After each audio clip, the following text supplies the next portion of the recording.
A parábola da candeia.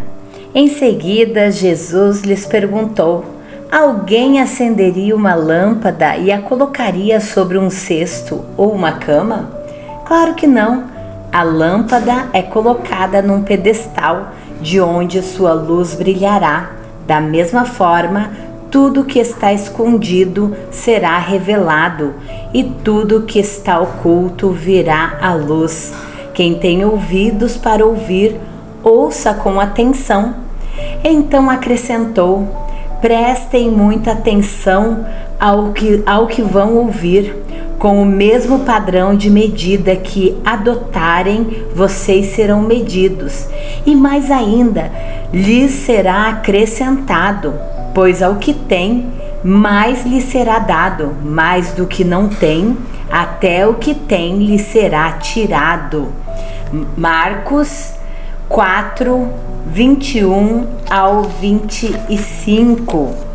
Bem-vindos ao nosso canal Histórias Bíblicas, e hoje nós vamos dar uma explicação sobre a parábola da candeia ou a parábola da lâmpada. Eu já quero te convidar a se inscrever aqui no nosso canal, deixar seu like, porque como é bom ler a Bíblia, meditar nas Escrituras e aprender mais do Senhor Jesus Cristo. Então fique comigo até o final, porque nós vamos falar sobre essa parábola tão maravilhosa que se encontra nos Evangelhos de Jesus Cristo. A parábola da candeia fala sobre como o ensino de Jesus tem o propósito de ser propagado. Essa parábola de Jesus está registrada nos evangelhos sinóticos, Marcos, Lucas e Mateus. Quando olhamos atentamente para a parábola da candeia, notamos que ela constitui uma coleção de vários ditos de Jesus reproduzidos em outras partes dos evangelhos sinóticos. Isso significa que provavelmente Jesus repetiu essas palavras em diferentes ocasiões de seu ministério. Na parábola da candeia, Jesus falou que ninguém coloca uma lâmpada acesa debaixo de um alqueire ou de uma cama. Em suas parábolas, Jesus frequentemente usava elementos da vida cotidiana para comunicar princípios espirituais. Isso fica muito claro na parábola da candeia. O pano de fundo dessa parábola é uma típica casa da Galileia no primeiro século. As casas eram iluminadas por candeias. Uma candeia basicamente era uma pequena vasilha feita de barro com uma espécie de argola em um dos lados e uma formação na outra extremidade que colocava um pavio molhado numa porção de óleo de oliva, que servia de combustível para que a candeia permanecesse acesa. Em outras palavras, as candeias eram as lâmpadas que iluminavam as casas nos tempos de Jesus. As casas mais ricas contavam com várias candeias, mas as casas mais pobres geralmente possuíam apenas uma candeia. O alqueire citado na parábola era um tipo de cesto comum que geralmente guardava cereais. A cama mencionada na parábola era um colchão simples que, quando não estava sendo usado, podia ser facilmente enrolado para não ocupar espaço nas pequenas casas. Por último, o velador que aparece na parábola era o objeto sobre qual a candeia era colocada. O velador podia ter diferentes formas, dependendo do tipo de casa, mas no geral era um objeto muito simples. Em algumas casas, o velador era um tipo de concha no pilar central da casa. Em outras casas, o velador era um tipo de prateleira ou até uma pedra saliente na parede. Nas casas de famílias mais abastadas, o velador podia ser um pedestal de metal ornamentado.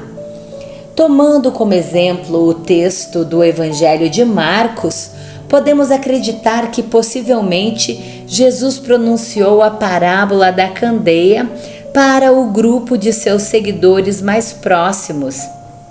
Ele introduziu a parábola com duas questões retóricas. Vem porventura a candeia para ser posta debaixo do alqueire ou da cama? Não vem antes para ser colocada no velador? Uma questão retórica tem o objetivo de provocar uma reflexão à medida que o ouvinte pressupõe sua resposta. A primeira questão retórica da parábola da candeia sugere uma resposta negativa. Afinal, não faz sentido acender uma lâmpada para depois escondê-la debaixo de uma cama ou de um cesto. Já a segunda questão sugere uma resposta positiva, ou seja, é esperado que alguém coloque a lâmpada acesa num local apropriado que faça com que sua luz se espalhe pelo ambiente.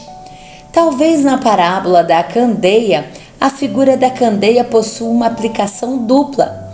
Essa parábola é precedida pela parábola do semeador. E se há uma conexão entre as duas parábolas, então é possível que, num primeiro momento, a candeia represente o coração frutífero, cuja vida brilha diante do mundo para que a glória de Deus. Aqui vale lembrar que Jesus pronunciou o dito da candeia ao falar aos seus seguidores que eles são a luz do mundo.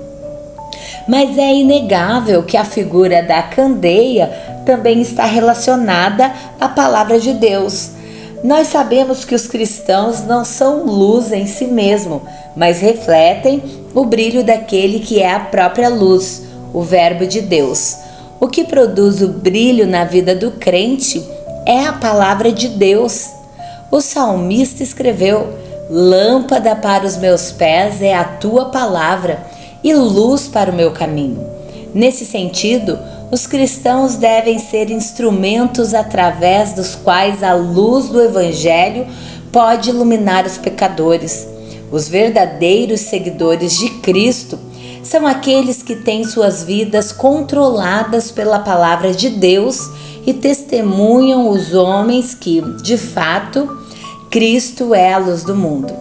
Abastecidos pela palavra, os crentes podem fazer brilhar a verdade de Deus ao mundo, pois nada fica oculto. Em conexão com o raciocínio da candeia que deve ficar exposta para iluminar o ambiente, Jesus disse: "Pois nada está oculto, senão para ser manifesto, e nada se faz escondido, senão para ser revelado." Essa frase também traz um paralelismo hebraico que indica o propósito último de algo que está escondido é que seja finalmente revelado. Nos dias de Jesus, os líderes religiosos dos judeus estavam basicamente ocultando a verdade de Deus debaixo de um amontoado de tradições humanas que moldavam uma religiosidade hipócrita. Mas a verdade pura de Deus deve brilhar.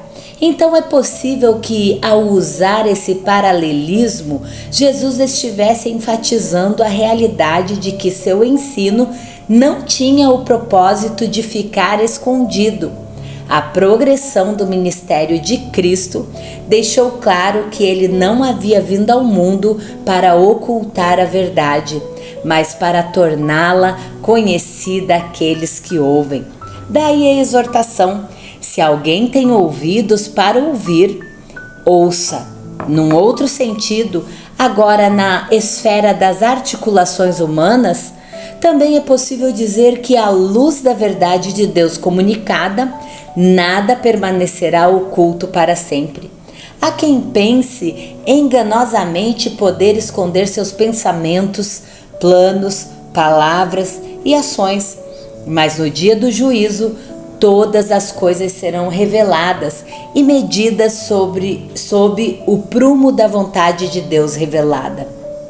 Por fim, a sequência de ditos da parábola da candeia termina com a advertência de Jesus: atentai no que ouvis, com a medida com que tiverdes medido, vos medirão também, e ainda se vos acrescentará. Pois ao que se tem lhe fará, e ao que não tem, até o que tem lhe será tirado. Jesus disse que se ninguém tem ouvidos para ouvir, então que ouça. Mas não basta ouvir qualquer coisa e de qualquer maneira. É preciso ouvir o ensino certo e da maneira certa. Nesse ponto, Jesus chamou os seus ouvintes a um exame de responsabilidade e conduta. A resposta da pessoa à luz da candeia que a ilumina é algo da mais alta importância e urgência. O ouvir espiritual determina quanto temos para dar aos outros, e quanto mais ouvimos a palavra de Deus, mais capazes seremos de compartilhá-la com as outras pessoas. Além disso, seremos recompensados da mesma medida da fidelidade que demonstramos ao colocar em prática a verdade que recebemos. Mas também é preciso manter em mente que nas questões espirituais sempre só há duas opções: ganhar ou perder. Negligenciar a luz da palavra de Deus é cair em profunda perda. Além disso, no dia do juízo, não haverá oportunidade de receber de bom grado a luz que foi rejeitada. Todos aqueles que desprezam agora a luz do Evangelho, na eternidade perderão qualquer noção que um dia já tiveram acerca dessa luz. O que lhes restará é somente as trevas.